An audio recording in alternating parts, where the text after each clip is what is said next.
संसार में हम जिस भी वस्तु को देखते हैं उसका कोई न कोई आकार अवश्य होता है। हमारी आंखें केवल उसी पर विश्वास करती हैं जिसकी कोई सीमा हो, जिसका कोई रूप हो। लेकिन जब बात उस परम शक्ति की आती है जिसने इस पूरे ब्रह्मांड को रचा है, तो क्या उसे किसी एक रूप या आकार में बांधा जा सकता है? हम सदियों से मंदिरों में जाते हैं, भगवान शिव के शिवलिंग पर जल और दूध अर्पित करते हैं, लेकिन क्या हमने कभी गहराई से यह सोचने का प्रयास किया है कि भगवान शिव की पूजा किसी मूर्ति के बजाय मुख्य रूप से शिवलिंग के रूप में क्यों की जाती है? यह शिवलिंग धरती पर पहली बार कहाँ से आया और इसके पीछे का वह कौन सा रहस्य है जो मनुष्य के सबसे बड़े शत्रु यानी उसके अहंकार को चकनाचूर कर देता है? वर्मा स्टोरीज के इस पवित्र मंच पर मैं आपका अपना विवेक वर्मा आज आपके लिए एक ऐसी अद्भुत और ज्ञानवर्धक कथा लेकर आया हूं जो न केवल आपके भीतर के संशय को मिटाएगी, बल्कि भगवान शिव के प्रति आपकी आस्था को एक नया और गहरा अर्थ देगी। रुद्रप्रयाग नाम का एक अत्यंत शांत और प्रकृति की गोद में बसा हुआ नगर था।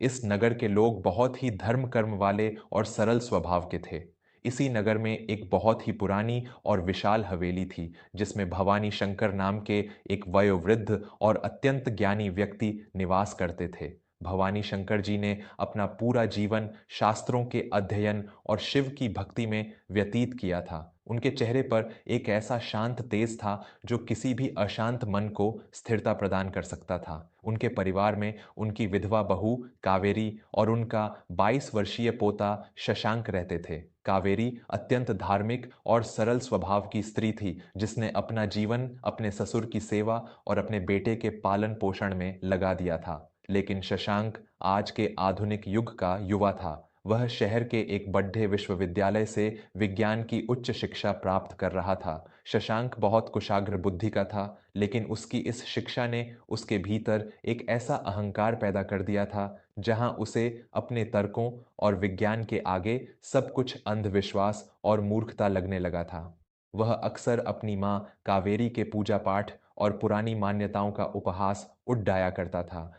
फाल्गुन का महीना था और पूरे नगर में महाशिवरात्रि के पावन पर्व की भव्य तैयारियां चल रही थीं। रुद्रप्रयाग के प्राचीन शिव मंदिर से पंडित रामाकांत जी चंदा और दान एकत्रित करने के लिए भवानी शंकर जी की हवेली पर आए। कावेरी ने बहुत ही श्रद्धा भाव से पंडित जी को आसन दिया और दान की राशि उनके समक्ष रखी। तभी शशांक अपने कमरे से बाहर आया। पंडित जी को देखकर और दान की राशि देखकर उसके माथे पर बल पड्डी डीडीएच गए। शशांक ने अपनी मां से व्यंग्यात्मक स्वर में कहा, मां, आप लोगों का यह अंधविश्वास कभी खत्म नहीं होगा। हर साल आप लोग एक गोल पत्थर पर हजारों लीटर दूध, दही और शहद बहा देते हैं। उस पत्थर को पूजने से क्या मिलेगा? अगर भगवान है भी, तो क्या वो किसी पत्थर के आकार में बैठेंगे? मुझे तो यह सब मूर्खता लगती है जहां ज्ञान और तर्क का कोई स्थान नहीं है। कावेरी अपने बेटे की इस धृष्टता पर सहम गई। उसने शशांक को चुप कराने का प्रयास करते हुए कहा, शशांक, यह तुम कैसी बातें कर रहे हो? भगवान शिव के विषय में ऐसे कटु शब्द मत बोलो। यह हमारी आस्था है बेटा। लेकिन शशांक का अहंकार कहाँ रुकने वाला था। उसने पंडित रामाकांत जी की ओर देखते हुए कहा, पंडित जी, आप लोग समाज को गुमराह करते हैं। आप मुझे एक तार्किक कारण बताइए कि दुनिया में हर देवी देवता की एक सुंदर मूर्ति होती है जिसके हाथ पैर और चेहरा होता है। फिर शिव जी की पूजा इस बिना चेहरे और बिना आकार वाले शिवलिंग के रूप में क्यों होती है? यह शिवलिंग आया कहां से? यह केवल एक गढ़ा हुआ पत्थर ही तो है। पंडित रामाकांत जी शशांक के इन तीखे प्रश्नों से थोड़े असहज हो गए।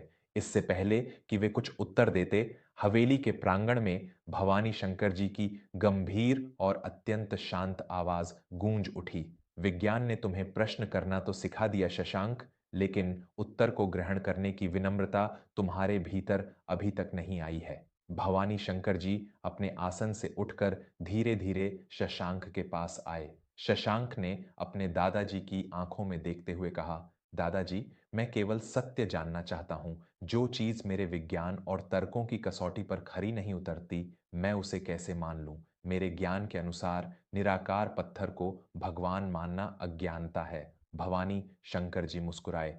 उनकी मुस्कान में पीढ़ियों का अनुभव झलक रहा था। उन्होंने शशांक के कंधे पर हाथ रखा और बहुत ही स्नेह से कहा, बेटा शशांक, जिस ज्ञान का तुम इतना अहंकार कर रहे हो, वैसा ही अहंकार एक बार सृष्टि के सबसे बड़े रचयिताओं को भी हो गया था। जब ज्ञान में मैं जुड़ जाता है तो वह सबसे बड़ा अज्ञान बन जाता है। तुम जानना चाहते हो ना कि यह शिवलिंग क्या है और यह पहली बार कहां से आया?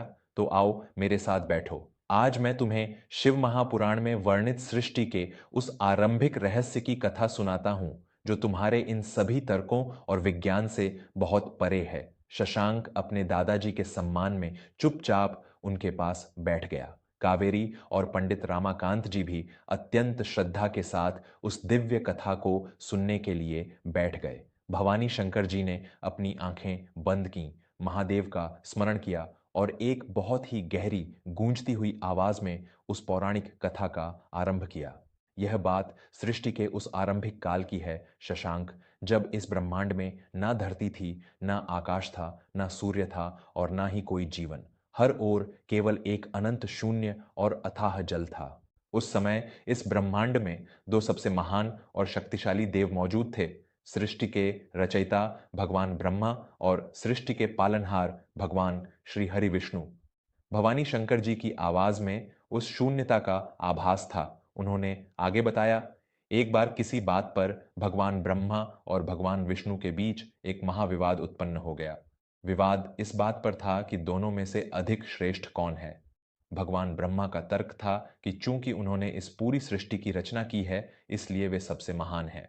वहीं भगवान विष्णु का तर्क था कि वे इस पूरी सृष्टि का पालन और रक्षण करते हैं और स्वयं ब्रह्मा जी का जन्म विष्णु जी की नाभि से निकले कमल से हुआ है, इसीलिए वे सबसे श्रेष्ठ हैं। शशांक बहुत ही ध्यान से सुन रहा था। भवानी शंकर जी ने कहा, बेटा, जब दो महान शक्तियों के बीच अहंकार का टकराव होता है तो पूरी सृष्टि कांपने लगती है। ब्रह्मा और विष्णु जी का यह विवाद इतना भयंकर हो गया कि उनके बीच युद्ध की स्थिति बन गई। दोनों ने एक दूसरे पर अपने सबसे विनाशकारी अस्त्र तान लिए। ऐसा लगने लगा कि यह सृष्टि अपने आरंभ से पहले ही नष्ट हो जाएगी। फिर क्या हुआ दादाजी? क्या उनके बीच युद्ध हुआ? शशांक ने अपनी उत्सुकता को रोक ना पाते हुए पूछा। भवानी शंकर जी ने अपनी आंखें खोलीं और शशांक की ओर देखते हुए कहा, नहीं बेटा, जब दोनों के अस्त्र एक दूसरे से टकराने ही वाले थे, तभी अचानक उन दोनों के बीच एक अत्यंत चमत्कारिक और अकल्पनीय घटना घटी। उन दोनों के मध्य से ब्रह्मांड को चीरता हुआ अग्नि का एक विशाल और अनंत स्तंभ प्रकट हुआ।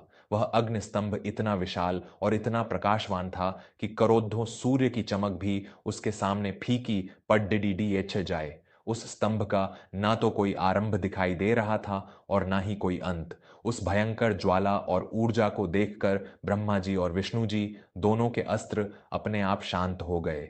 कावेरी ने हाथ जोड़ते हुए पूछा, पिताजी, वह अग्नि का स्तंभ क्या था? भवानी शंकर जी ने उत्तर दिया, कावेरी बहू, वही अग्नि का अनंत स्तंभ भगवान शिव का सबसे पहला और आदि रूप था, जिसे ज्योतिर्लिंग कहा गया। उस ज्योतिर्लिंग से एक परम आकाशवाणी हुई। उस आवाज ने ब्रह्मा और विष्णु जी से कहा, हे देवों, तुम दोनों के बीच श्रेष्ठता का जो अहंकार उत्पन्न हुआ है, उसका निर्णय यह अग्नि स्तंभ करेगा। तुम दोनों में से जो भी इस अग्नि स्तंभ का आदि, शुरुआत या अंत खोज लेगा, वही इस ब्रह्मांड में सबसे श्रेष्ठ माना जाएगा।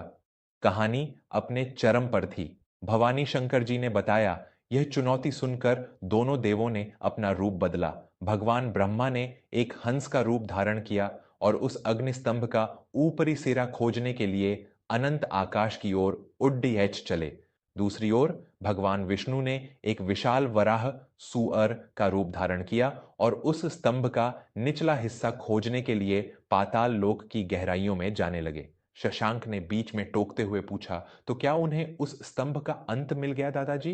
भवानी शंकर जी मुस्कुराए और बोले, यही तो अनंत की परिभाषा है शशांक। जो अनंत है उसका अंत कैसे मिल सकता है? भगवान विष्णु हजारों वर्षों तक पाताल की गहराइयों में जाते रहे, लेकिन वह अग्नि का स्तंभ खत्म ही नहीं हुआ। अंततः भगवान विष्णु को यह आभास हो गया कि यह शक्ति उनके ज्ञान और सीमाओं से परे है। उन्होंने अपना अहंकार त्याग दिया और अपनी हार स्वीकार करते हुए वापस उसी स्थान पर लौट आए। दूसरी ओर ब्रह्मा जी हंस रूप में ऊपर उड़ाते जा रहे थे, लेकिन उन्हें भी कोई सिरा नहीं मिल रहा था। वे बहुत थक चुके थे और अपनी हार नहीं मानना चाहते थे। तभी ऊपर से उन्हें एक केतकी का फूल नीचे गिरता हुआ दिखाई दिया। ब्रह्मा जी ने उस फूल से पूछा कि तुम कहाँ से आ रहे हो? केतकी के फूल ने उत्तर दिया कि मैं तो युगों से इस स्तंभ के साथ नीचे गिर रहा हूं, लेकिन मुझे इसका शिखर नहीं दिखा। भवानी शंकर जी की आवाज में अब एक गंभीरता आ गई। उन्होंने कहा, ब्रह्मा जी का अहंकार अभी भी जीवित था। उन्होंने केतकी के फूल से एक झूठा गवाह बनने को कहा। ब्रह्मा जी वापस विष्णु जी के पास आए और झूठ बोल दिया कि उन्होंने स्तंभ का ऊपरी सिरा खोज लिया है, और केतकी के फूल ने भी इस झूठ में उनका साथ दिया। शशांक की आंखें आश्चर्य से फैली हुई थीं। भवानी शंकर जी ने आगे बताया, सत्य को कभी छुपाया नहीं जा सकता बेटा।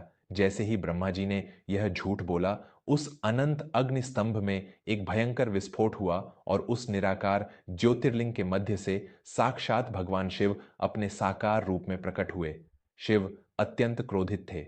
उन्होंने सबसे पहले झूठ बोलने के अपराध में ब्रह्मा जी को यह श्राप दिया कि पूरे ब्रह्मांड की रचना करने के बाद भी धरती पर कभी भी ब्रह्मा जी की पूजा नहीं होगी और ना ही उनके मंदिर बनाए जाएंगे। और उस केतकी के फूल को श्राप दिया कि शिव की पूजा में कभी भी केतकी का फूल नहीं चढ़ाया जाएगा। उसी क्षण भवानी शंकर जी ने अत्यंत श्रद्धा से कहा, भगवान शिव ने भगवान विष्णु की ओर देखकर उन्हें आशीर्वाद दिया। शिव ने कहा, हे विष्णु, तुमने सत्य का मार्ग चुना और अपने अहंकार को त्याग दिया, इसलिए इस ब्रह्मांड में तुम्हारी पूजा मेरे ही समान होगी। इसके बाद भगवान शिव ने ब्रह्मा और विष्णु जी को समझाया कि यह जो अग्नि का अनंत स्तंभ है, यह मेरा ही निराकार स्वरूप है। मैं ही आदि हूं, मैं ही अंत हूं, मैं रूप में भी हूं और मैं रूप के बिना भी हूं। भवानी शंकर जी शशांक के बिल्कुल करीब आए और उसके दोनों हाथ अपने हाथों में लेकर बोले, बेटा शशांक, शिव ने उस दिन कहा था कि यह अग्निस्तंभ बहुत विशाल और ऊर्जावान है। साधारण मनुष्य इस भयंकर ऊर्जा की पूजा नहीं कर पाएगा। इसलिए मनुष्य के कल्याण के लिए यह अनंत ज्योतिर्लिंग एक छोटे पत्थर के आकार में परिवर्तित हो गया, जिसे आज हम शिवलिंग कहते हैं। शिवलिंग कोई साधारण पत्थर नहीं है शशांक। शिव का अर्थ है परम कल्याणकारी और लिंग का अर्थ है प्रतीक या चिन्ह। शिवलिंग उस अनंत शून्यता, उस ब्रह्मांडीय ऊर्जा और उस निराकार शक्ति का प्रतीक है जिसका ना कोई जन्म है, ना कोई अंत। पंडित रामाकांत जी ने भी सहमति में सिर हिलाते हुए कहा, बिल्कुल सत्य कहा भवानी शंकर जी। शिवलिंग हमें यह सिखाता है कि परमात्मा किसी एक रूप या चेहरे में बंधा हुआ नहीं है, वह इस ब्रह्मांड के कण कण में एक ऊर्जा के रूप में बसा है। शिवलिंग पर दूध और जल चढ़ाना उस भयंकर कॉस्मिक ऊर्जा को शांत करने और उस परम शक्ति के प्रति अपने अहंकार को समर्पित करने की एक प्रक्रिया है। भवानी शंकर जी की इस गहराई और ब्रह्मांडीय विज्ञान से जुद्धी कथा ने शशांक के भीतर के उस झूठे अहंकार को पूरी तरह से चकनाचूर कर दिया। जो विज्ञान वह किताबों में PRH रहा था, उसे आज अपने दादाजी के मुख से हमारे प्राचीन शास्त्रों के रूप में सुनने को मिला।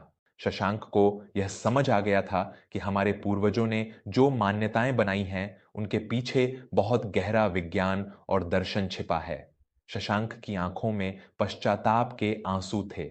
वह अपनी जगह से उठा और सीधा पंडित रामाकांत जी के चरणों में गिर पड़धा। उसने रोते हुए कहा, मुझे क्षमा कर दीजिए पंडित जी, मुझे क्षमा कर दीजिए दादाजी। मेरा ज्ञान केवल किताबों तक सीमित था, लेकिन आज आपने मेरी आंखें खोल दी। मेरा अहंकार ही मेरा सबसे बड़ा अंधकार था। मैं उस अनंत शक्ति को एक साधारण पत्थर समझ रहा था।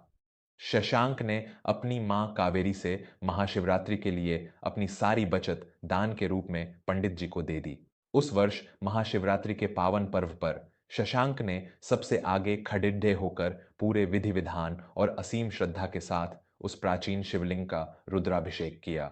उस दिन जब उसने उस शिवलिंग पर जल अर्पित किया, तो उसे वहां कोई पत्थर नहीं, बल्कि ब्रह्मांड की वह अनंत और ऊर्जावान शक्ति महसूस हो रही थी।